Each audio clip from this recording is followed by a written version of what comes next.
All right, everyone, welcome to potentially the last community conversation of the year. I have Coach Jon Collette on here with me today. We're doing a special episode all focused around leadership. I did put together like a small, solo leadership series a few weeks back that you guys might have checked out. And I invited Jon onto the community conversation today to talk a little bit about this because he's been putting a lot more effort into himself as becoming a leader. There's a cool thing that we've been doing over the last several months at Prototype internally as a team. So we formulated a small group and have been meeting on a weekly basis, working on leadership development, decision-making, judgment, and being more open and authentic, working on vulnerability, truth. There's just a lot of stuff that kind of goes into these small groups. And the unique thing about it is that it's not a, Mike's the boss or whoever is the boss or manager or whatever. We're all in the arena. It's all very level playing field. So with that being said, this is a cool thing because you guys are all going to be listening in on or watching potentially, some reps, as we call it, in action. This is kind of new stuff for Jon. He's one of the newest members in the small group that we've been running at the gym. And he's, putting himself out there, getting his reps in, just being on the community conversation today, just talking about some of this stuff, because a lot of these things are relatively new concepts for Jon. So anyway, shout out to Jon for getting these reps in, and he's probably going to be a little uncomfortable as we navigate this conversation. Yeah, thanks for having me on. Sorry, I thought you were still going. You're on a roll. No, we're just starting it off, man. So, so one of these things that's really interesting that we've been doing in small groups, and Jon, you could share your experience or what your thoughts are on what we've been doing. But the whole idea about the small group is to create awareness, right? Awareness in yourself, and to start. It's identifying the things that make it difficult for you to be truthful with others or for others to be truthful with you, right? So that's the foundation. And the group is set up so we can help probe and kind of dig in and give feedback and help uncover those things. Because at the end of the day, if we are blind to the things that we don't know that we need to work on, we need to have mirrors in place, just like we're coaches at the gym helping you guys improve your squats or looking at your form on a different movement. It's the same sort of context in the small group. You got a different lens, a different perspective.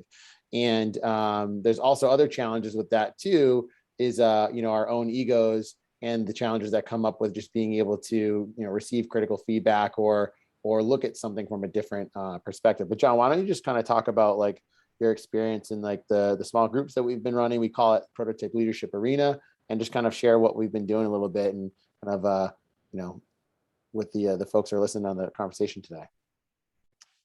Yeah. So I started probably, I don't know, maybe 8 or 10 weeks behind a few of the other coaches that were doing this leadership academy. And so when I went into it, everyone had a little bit more experience. I kind of went in not fully know what to expect. But there's several exercises that we've used through the leadership, leadership academy to kind of work on identifying what our needs improvement areas are, or self-identifying areas of growth. So there's a thing called RABs, which is your red arrow behaviors, which everyone has. So no one's does not have RABs. And it's good to bring to light some of the things that you need to work on, because it gets you thinking a little bit about how, when you're having a conversation with someone or how you're reacting to a situation, how some of those things are brought out to you. A perfect example is this happened the other day, is one of my red arrow behaviors is I will react without necessarily thinking things through. For whatever reason, I just it's hard for me to go ahead and reflect and kind of digest before having to, put my 2 cents out there. And I mean, one was, I said to Mike and Steve that I wanted to be more active on the social media and I wanted to do something. And, Steve mentioned, is that really what you need more practice in? And not really thinking about what he was actually saying, my immediate reaction was, why aren't you supporting me? Is basically how I reacted. Like, this is something I want to do. Why aren't you supporting me? Versus actually thinking a little bit more about what he said. And he's saying, is that where you're going to grow more? Because it's something that I've already been doing. I want to put more emphasis on doing it more. But he was saying, is that the main area that you need to focus on? Which, even after just that little situation right there, made me realize that I'm not very reflective. I have a hard time with that. And a lot of the, I guess the internal stuff of like working on myself before trying to help others is kind of where I'm personally working on right now, is trying to work on making sure that I'm taking care of myself and working on my own development versus like just trying to help everyone else without really working on my own, like I don't know if you'd call them like insecurities or rabs or whatever you'd call them, like the identifying those areas that need to be kind of that'll help you, but like be your, I don't know, help you with your best potential, I guess. But yeah, so in the group, we we will go through some of these exercises where, and it kind of like the reps that Mike mentioned reps, like some of the reps are just doing things that like me getting on here right now could potentially be a rep. I've gotten on podcasts before, but going into this conversation, like, this isn't like, hey, you're going to talk about nutrition. This is kind of like a little bit of like territory that I'm not super familiar with. So like a rep could be like doing something that you don't necessarily know where it's going to go. You don't necessarily know what the outcome is going to be. Trying something like that's very low risk, like getting on here is very low risk as a rep, because like the worst case is that it just goes so horribly wrong that we just don't like post this. Like that would be like literally the worst case. So like taking like small reps versus taking huge risks is kind of what we're working on in the small group, because it's very low risk in the group, is that you can have those conversations. You can give your unfiltered truth, and worst case is you apologize if you feel like you didn't deliver that truth in the best way. If you're giving someone feedback is what I'm saying. But yeah, so in the group, it's a lot of communication, a lot of really like genuinely trying to get a better understanding of where someone's coming from, learning how to be able to communicate, how to be able to listen, like genuinely listen, not just waiting for them to stop so you can go ahead and talk. Yeah, Johnny, I think you did a good job kind of explaining that. I mean, the key takeaways in terms of the small group is that it's intentionally set up to be a safe space. With the idea that everyone's coming in fully engaged, wanting to help each other improve, and we get practice in like being honest and truthful. Because one of the things, if you look at it from like we all work together, right? So we're looking at this from like a work perspective. In most organizations, in most work environments, I would say probably a little bit less at Prototype, but to some degree, everyone does this, is that we have two jobs. It's the job that we have to do, and then the job that of being someone that you're not, right? So it's kind of like putting on this sort of like persona or facade or character or just the image of something that you aren't necessarily are, and not being your true authentic self. And that takes a lot of energy, right? So like not being truthful, not being honest, right? Or like, hiding mistakes as an example, versus like, openly sharing mistakes and then creating lessons learned as a result. That takes a lot of energy.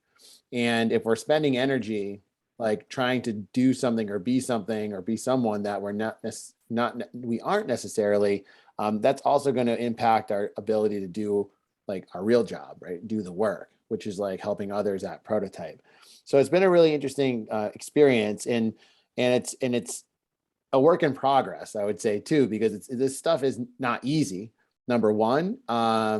And it takes time. And, you make the comparisons to like changing your body, right? We can make small habits and create small changes that will add up over time if we stay consistent with it versus just trying to go intense. So the example would be someone that wants to lose weight and they change everything all at once. They start exercising 7 days a week. They go on a massive caloric deficit. They change everything. And then all of a sudden they just fizzle out because they haven't built the habits. They were just trying to do everything based off the willpower. This is all about consistency. It's all about consistency, and it takes time, just like it takes time to make gradual changes in your body composition. It's not a quick fix, especially when you're talking about, improving like how we think, how we act, or in wanting to improve ourselves to be more authentic. It's challenging. And so, Jon also mentioned a couple things that were also really cool about, we were talking about like the reps and being low risk. You can also think of it, in the sense of being low calorie versus high calorie.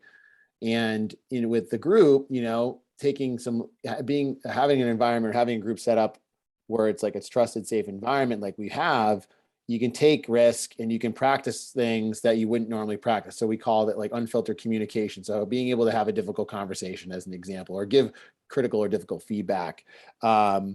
It might be a little bit more risky to do, let's say, not excluding the group at Prototype, but let's say, you were doing this at like your work. So a high risk, doing something high risk would be maybe going right to your boss and giving like your absolute like unfiltered truth. That might be high risk. It might affect your job, right? Versus something that's lower risk, might be practicing with a training partner or a trusted buddy or whatnot. So I really appreciate you bringing those things up, Jon, because that's an important thing with the group. And you also talked a little bit about these red arrow behaviors, which again, is the foundation of bringing awareness, right? The things that we do that are not allowing others to be truthful with us, and also the things that we might do that make it hard for us to give truth to others. You mentioned one of those things was being like overreactive, which was cool that you were sharing that story. Again, you're opening up the I wouldn't say open up Pandora's box, but you're kind of like sharing, being authentic and sharing some of the things you're struggling with.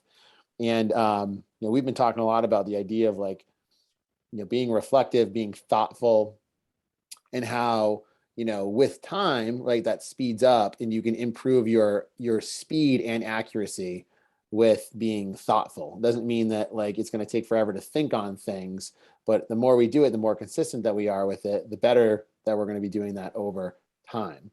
Right. So, I think the example that I gave you when we were having this conversation a few weeks ago, actually not a few weeks ago, I think last week or just a couple of days ago, was you look at like from a coaching perspective and coaching movement, you might take like someone who's been coaching a squat for 15 years versus a relatively new coach that's a year out.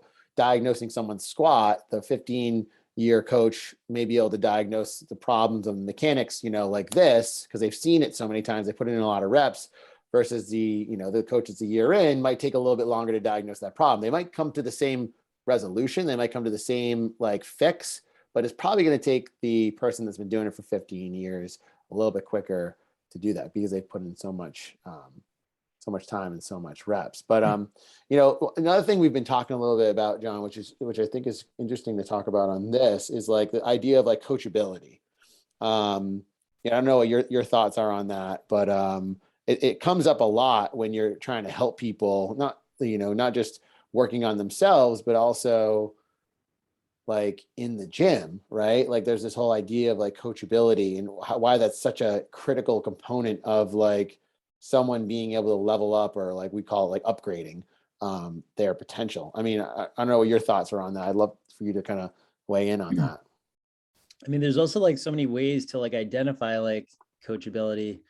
Like we could easily identify someone in the gym, like someone that you're like, hey, like I want you to get your feet a little bit wider so you can squat. So it might help you improve your squat. And they're like, no, I've been squatting like this for years. Right. That'd be someone that would be like black and white, like very clear. This person is very coachable. But you also look at like, coachability as like someone that you go ahead and you say, hey, can you try this thing? And they say yes. And then they never do it. because for whatever reason, like they don't want to apply the coaching that you're giving them. So that's also like another sign of like not being very coachable is you give them advice and then they totally ignore your advice, and you can want it for that person like so much, but if they don't want to like take your advice or they don't want it for themselves, like I think there's almost like different levels to this. It's like the first thing is like you have to buy in, like you want to, you know, be mentored, or you want to apply what is being given to you. And you can want to help someone, but if that person doesn't like genuine, like if they think that they have it figured out, like you almost have to like wait until like they're ready. It's like I work with some like people with nutrition. People can come to me and say they want to lose weight, but they don't necessarily want to apply the advice that I'm giving them, right? It's like not being very coachable, in a sense, right? There's a lot of different ways to identify coachability, and like you can do it in the gym, you can do it outside the gym. It's kind of how people like respond to things and how their actions are, because actions speak much louder than words do. Someone can say they're going to do something, but they don't follow through with it. That could be a red arrow behavior, but that could also be that person like not being bought in. Like they're just not going to do it. Totally. Like, no matter how much you want that. Totally. Yeah, you bring up a good points. I mean, basically what you're saying is even before starting, there has to be some level of like buy-in. They have to like, you know, I think with the acronym we use is GAS, give a shit. They have to show up, right? They have to want it. So that's one, right? And then I say this to like, sorry to interrupt. I mean, I say this to like people that I work with nutrition all the time is like, if you want to change this habit, there has to be it has to be important to you, right? Sure. And there has to be like, you have to understand the value in doing it. So like you could go ahead and say, hey, like I want you to eat breakfast, but if someone doesn't understand the value in doing that, then they're like, okay, like whatever, like, yeah, sure. I ate breakfast yesterday, but you can't form a habit unless there's some like, okay, how is this going to actually benefit me?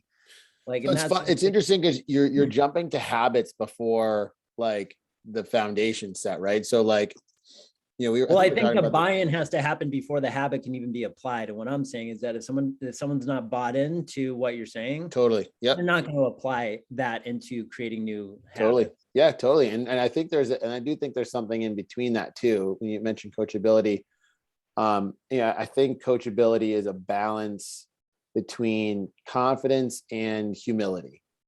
And, you know, opposed to like the further ends of that spectrum of like, you know, confidence, you know, the further end of that spectrum would be arrogance, which tends to lead to, you know, harder to coach. And then, you know, on the humility side, you know, the further end of that spectrum is like insecurity, which is like limits like risk taking or like trying something different or something new. Right. So as it relates to coachability, it's like a balance between, like I said, humility and confidence to take action. Okay, I'll try that. I'll do that. Humility in the sense of like, I don't know everything, and they're coming into it with a learning mindset versus like a fixed mindset. Right. And so mindset really comes into this like as well.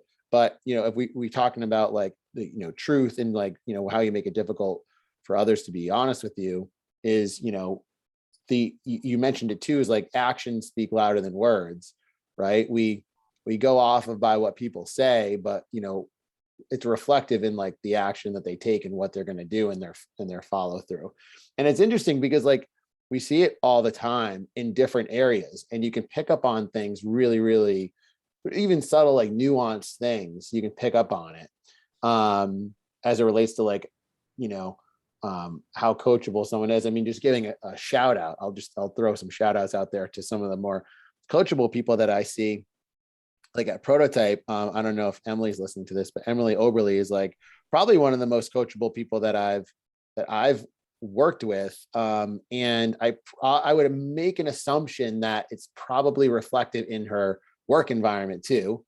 And I've never had these conversations with Emily, but like typically like behaviors that we're seeing and things we're seeing in the gym, like it's decent bet that it's probably happening in other places as well. And I think it goes along that balance. And the reason why I believe Emily's so coachable is because it's not that she's just taking advice and then applying it, is that she's practicing it.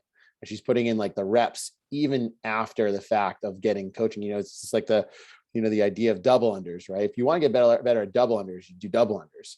It's one thing to like practice double unders in the workout. It's another thing to put the effort and time in to get better at it after the fact, right? That's like a really big indicator of like someone that's coachable. It's like putting in that extra time to want to improve. And that's the buy-in component to that. That's why that's already foundationally set in. So, baking in the habit of doing double unders, back to the habit portion, baking in the habit of doing double unders, couple minutes, 3 minutes, 4 minutes before class, whatever, maybe a little bit after class. And then all of a sudden you start to see, okay, stringing the double unders together pretty consistently in the workout. Right. It's like putting in the work. So, it's a really interesting conversation about coachability. It's almost like, I've learned this from just like, the work we've been doing with Next Jump. They basically hire people based off of like their assessment of them, how coachable they are.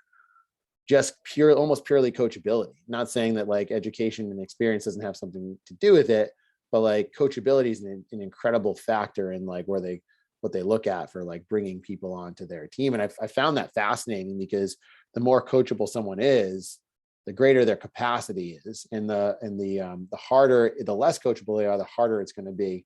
Now, if you were to take an assessment, like what would be some things that might jump out to you on someone's coachability just from a conversation or an interview? In talking about in the work, or like in anything, like, yeah, if you were hiring someone, like if Next Jump was hiring someone, they're based off their coachability, what would be their red flags of?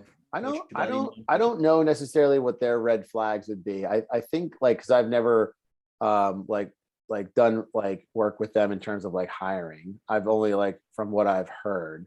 Right. I know that in the past, like everyone in their organization, I think has some sort of like interaction with that person, and their hiring process. I think they call them Super Saturdays. Like they have like all these people come in and they actually put them into like working environments and have them do some stuff. They have them team and collaborate.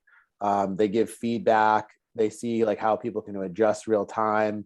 So like, coachability, there's like the mental side of stuff we talked about, like humility and confidence. But as it relates to like, like an assessment, it's like, can I give you feedback, right? Real time. And can you adjust real time? Can you like make changes and produce a different result real time? Now, it might not be instantly, but like, are you going to keep trying at it? Are you going to try to like, are you going to work at it? Are you going to, you know what I mean? Like that's adjustments real time. And then there's also like a natural, like just using your best judgment of like, body language on things, I would assume. I think that comes into it. I don't know if that's like the most important thing. I think as it relates to like, again, someone being coachable, look at it from the context of like any sort of like activity, right? So give an example. Let's say like shooting guns, right? Let's just very simple. In no way, again, folks listen to this, if you don't like guns, just think of this from the context of an example.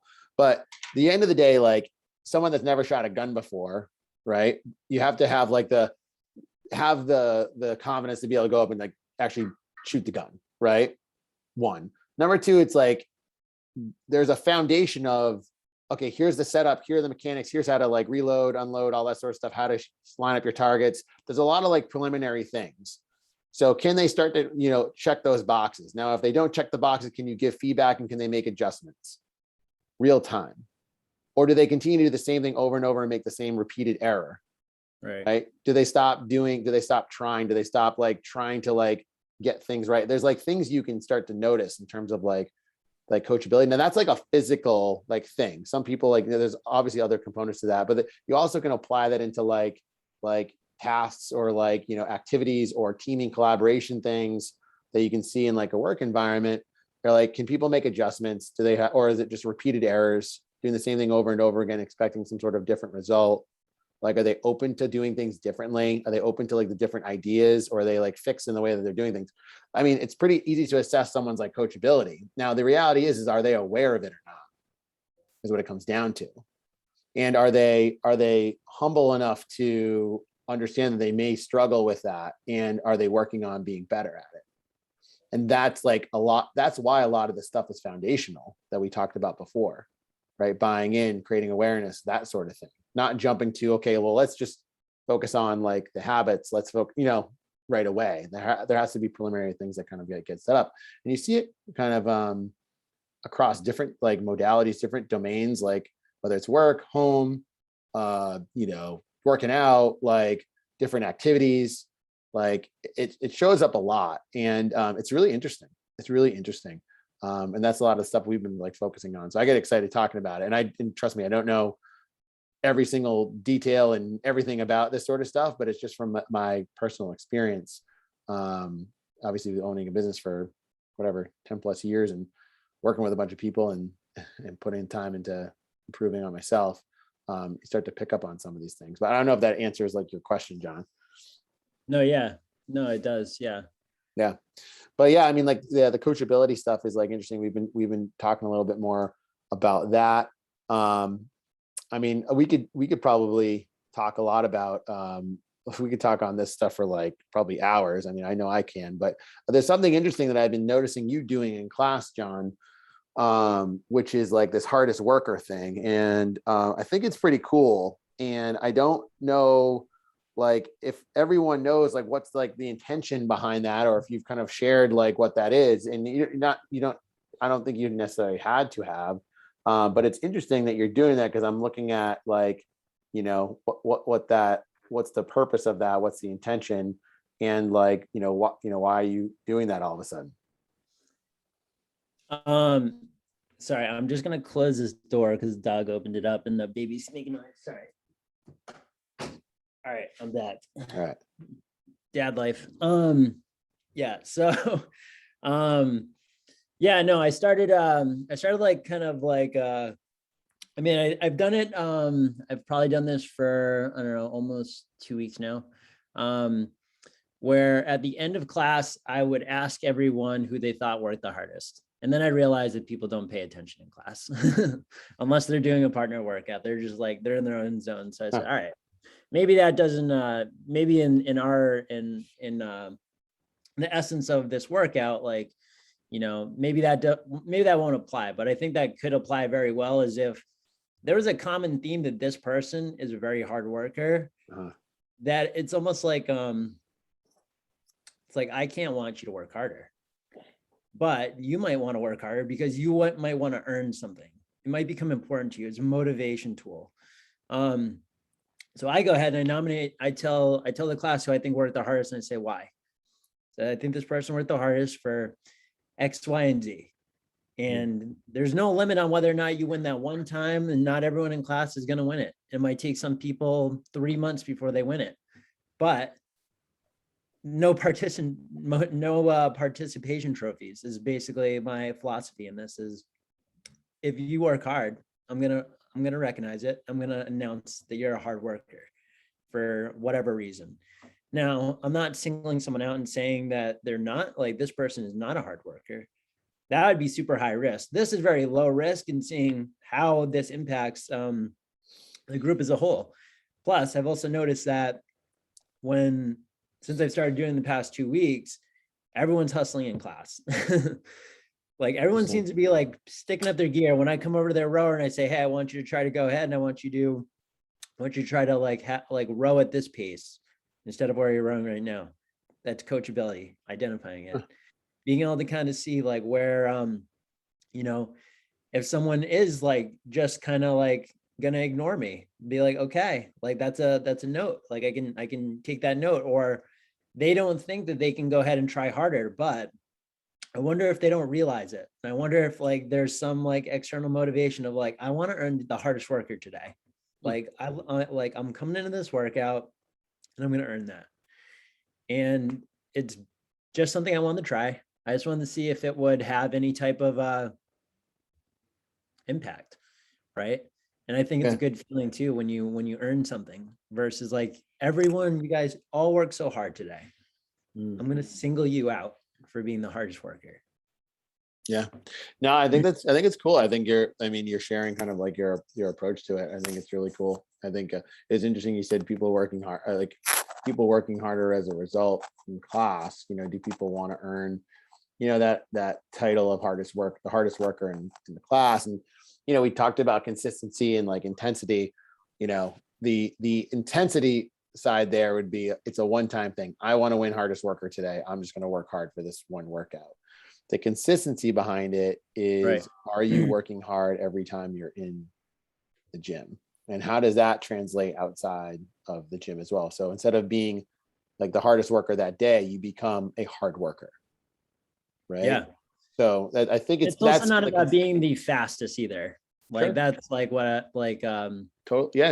try to make sure people understand it's not about finishing the workout first or finishing the fastest or getting the best time. It's about like doing the best that you can do. Totally. Right. Totally. No, I think it's cool. Yeah, I know. I wanted to recognize that because I thought that was interesting. I noticed it today when I was taking class, and I know you recognize Shelly, which I thought was really cool. But John, I know we're going to talk more about this stuff. This is like something we're going to do a little bit more routine, and sharing like our thoughts and like, our thought process and some of the things that we're doing kind of behind the scenes at Prototype, for you all to get a little bit more context. And so anyway, with that being said, I appreciate everyone who's tuned into the community conversation this week. And every week we like to get one of these out for our community to just share all this stuff, right? Sometimes we interview members, sometimes we do nutrition, sometimes we're having these leadership conversations. And now that I've earned this kind of this title as social capitalist, you will be hearing from some of those organizations that we are supporting and that we've supported. So I'm excited to get some of those founders of those organizations on here as well. Do you want to use this platform to mention what you put out in the email in case someone missed the email? Yeah, sure. No, that's a good point. Yeah. I sent an email out today. By the time this airs, which should be Monday, you'll have just a couple more days, but I did send out an email to our entire community that I have a $10,000 cap, and I'm calling it the Prototype Community Social Capitalist Match. So by next Wednesday, which is I think the 29th, send me any donation that you made in 2021 to any organization. There's a disclaimer on just no political issues or no political things, anything that would make anyone uncomfortable or anything like that. But we'll match your donation for this year. So if you donated $100 to XYZ organization, nonprofit, I will match that $100. If you donated $500, I'll match it. So the community collectively, I'm going to do a $10,000 match by the end of the year. So yeah, that's cool, John. Thanks for having me mention that. So anyway, just check out the email you should have got, or just shoot me an email at mike@prototypetraining.com, and I can get that all set for you guys. But until next week, everyone, enjoy the holidays, or I hope you actually had a great holiday. You won't hear this till after the holidays. Hope you had a great holiday, and we'll be talking to you soon. Thanks again, John. Thanks for having me on.